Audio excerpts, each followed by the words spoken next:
What's going on, Military Cashflow family? Today, we're going to cover a little bit about how to successfully transition from the military. Now, if you listen to some of our other episodes, we have guests talking about their transition process several times, including the Military Cashflow's own Mike Glassby talks about his transition and some great things you can do with that. So make sure to go check out some of those old episodes to get some more of that feedback. But here we're just going to cover a few things a few big rocks that go along with the transition process. One's finance, two is medical, and then three is estate planning, right? So starting off with the finances, right? How we're going to cover these is just going to plan and then the execution portion, right? So with the financial piece, the first thing that you want to do when you're planning this out is to be honest about your financial picture, right? And how you do that, you just need to lay it out on the table and be honest with yourself, because what's going to happen is you're going to transition, and if you haven't really laid out your financial picture and don't really know where you're at,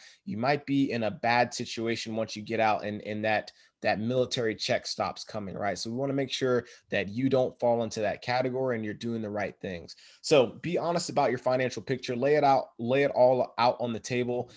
Understand how long you can actually support yourself after the transition process, because depending on what you want to do, it might take a while to get a job, right? Or it might take a while to, I know I'm talking to a lot of entrepreneurs out there. It might be a while to actually get that income coming in once you start your entrepreneurial journey, right?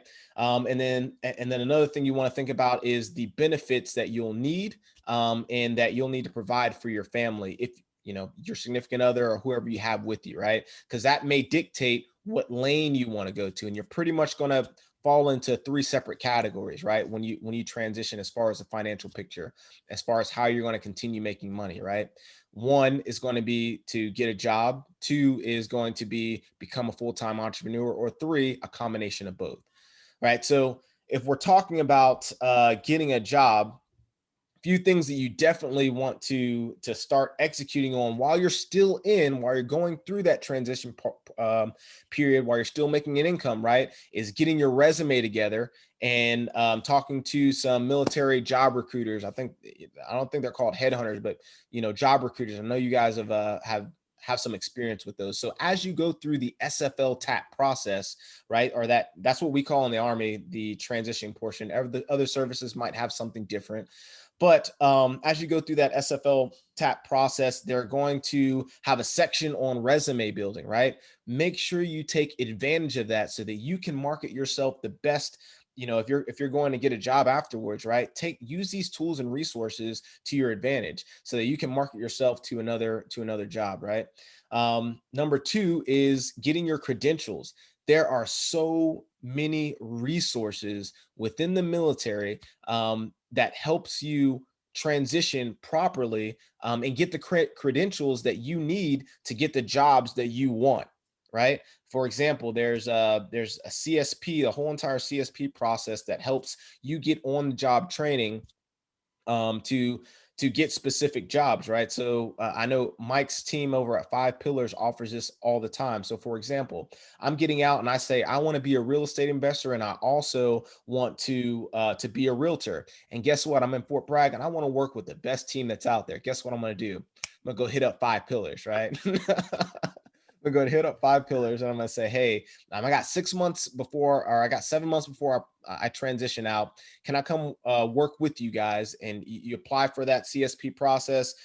Mike's team, they take you in, they teach you what it is to be a realtor. They teach you, how to be an investor. They teach you all these great things, right, to better prepare you for getting out. Now, once you actually get out, you have 6 months that you've been working with a top tier group of how to do the right things, right? So once you get out, you're better prepared. Now you have all these tools with you, and you can go out and be the best damn realtor out there, right? And the best damn investor out there, right? So these are some of the things that you really, really want to consider. If you fall in that category one of getting a job. When it comes to being an entrepreneur, same thing. While you're still in, you want to start. If you already know the business that you want to start that business as early as possible, right? even if you got to do it part-time for that transition period, you just need to put it in your head that this is going to be grind time, dude. I'm going to be working, my regular army job. And then anytime I get outside of that, I'm going to be focusing on my entrepreneurial ventures. Right. And what that's going to do is get you the lead up. That's the hardest part in starting your job. Is literally getting it off the ground. And that takes the most amount of energy. It takes the most time. So if you can get a jump on it before you actually get out, it's really, really going to help you. And again, I'm going to mention the CSP program because you can network and get on the job training while continuing to get that Army paycheck, right? To help you along your entrepreneurial venture. Again, an example, if I want to be a real estate investor, I'm going to get out. I'm going to say, hey, Mike, can I come work with your team for a little while for 6 months before I get out? Yeah, it's going to teach you everything you need to know. And now once I get out, I've already got that runway, that entrepreneurial runway started for me so I can go out and do great things. Mike? Mm-hmm. Yeah, he's right on the money, guys. That CSP program is so powerful. Being able to not have to worry about finances as you put your full focus in on that new job will allow you to hit the ground running as soon as that separation date is complete. It is extremely important. Now, the other component I want to discuss is medical. Medical is next. In the military, we are spoiled. Let's be quite honest, and take that with a grain of salt because we all go through our struggles. But when it comes to medical, guys, we have free healthcare. All right. TRICARE is actually pretty impressive when we actually find out what it all covers. It's not the best system, but hey, we'll leave that for another discussion. But understanding that all we have to do is simply call up the clinic, call up the medical facility, make an appointment, show up, get it all done, and we don't have to take a bill, pay a cosign, or anything like that. We take it for granted. When we transition out of the military, the TRICARE may not follow us. And if it does, it's going to be some prorated version or some sort of subset version of TRICARE, and we're going to have to pay for it. Okay. That is an additional expense that most people in the military are not aware of when they transition out. And it can be pretty expensive. It can be a lot. So what we have to do is first determine what is our situation going to look like when we get out. So first off, is TRICARE following us? Now, it can follow us for many different reasons, but one of the primary ones would be, are you a Purple Heart recipient or are you getting medically retired? If the answer is no to either one of those, then we need to really start looking into the execution phase of preparing ourselves, okay?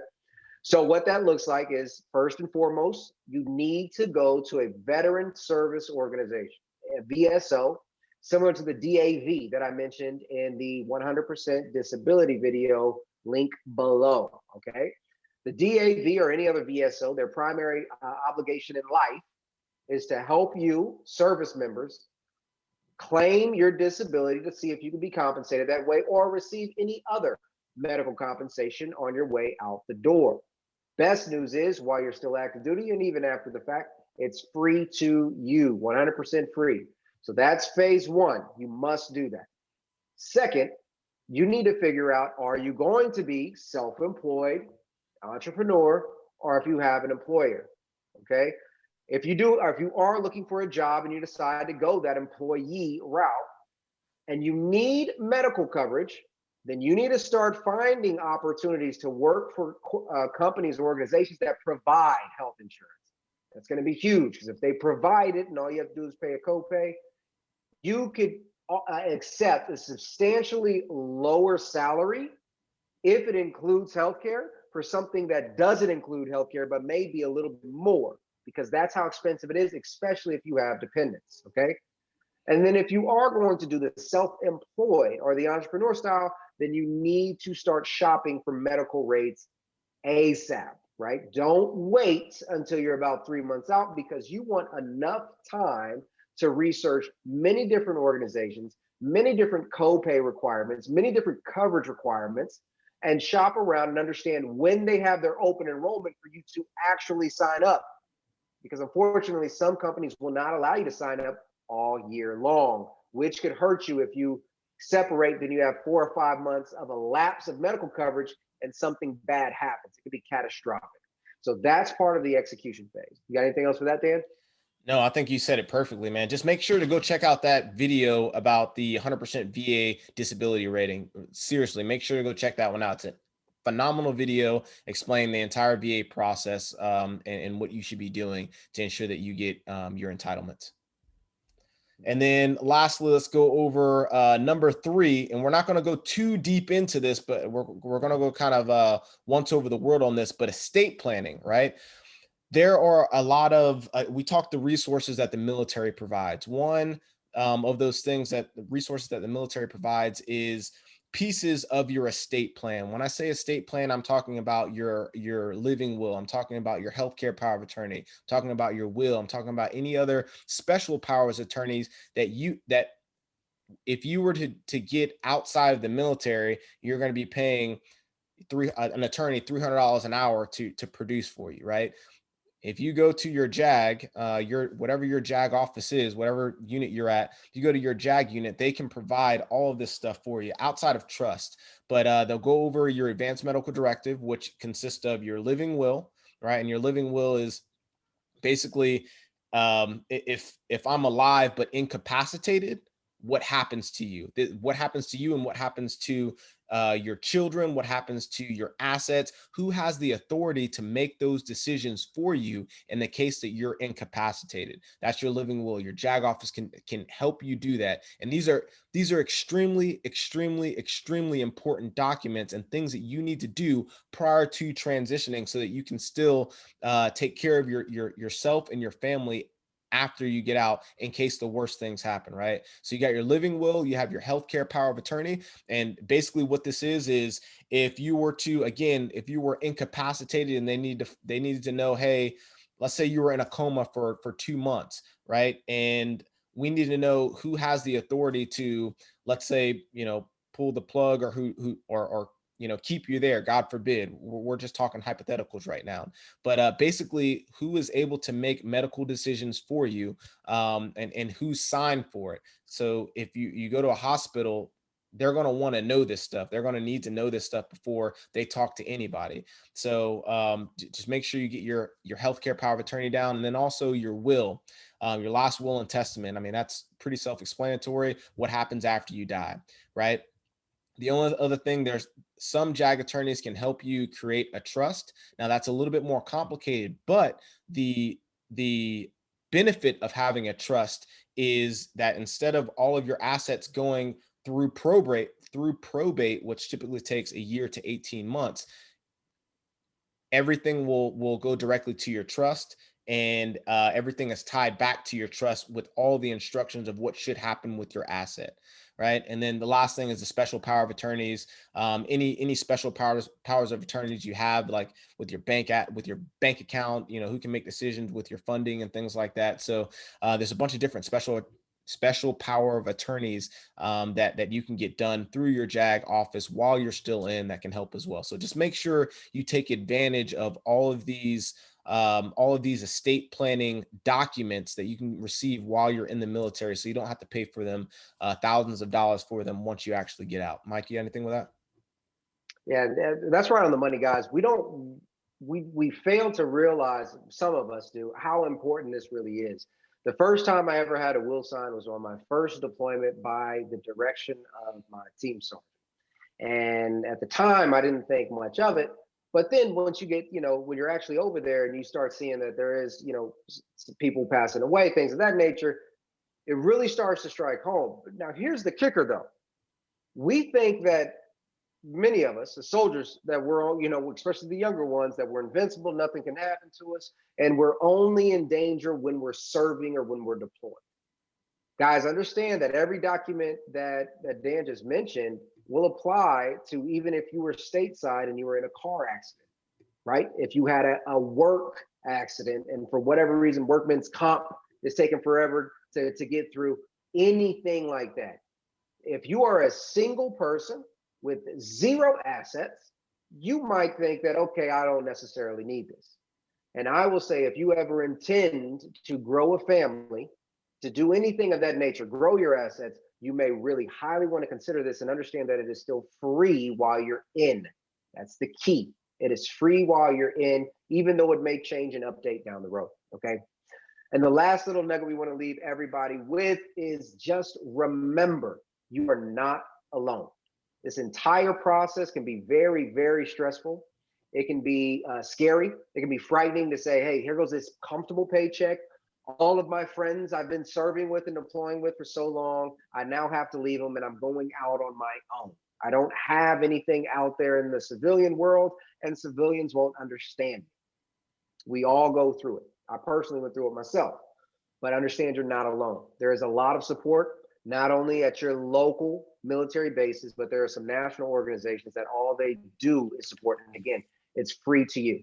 A few of them, Gary Sinise Foundation, Operation Homefront. I mean, there's a million of them. If you're served in a specific unit, a specific branch, there might be some different organizations catered directly to you. If you're disabled or something along those lines, you have something catered to you.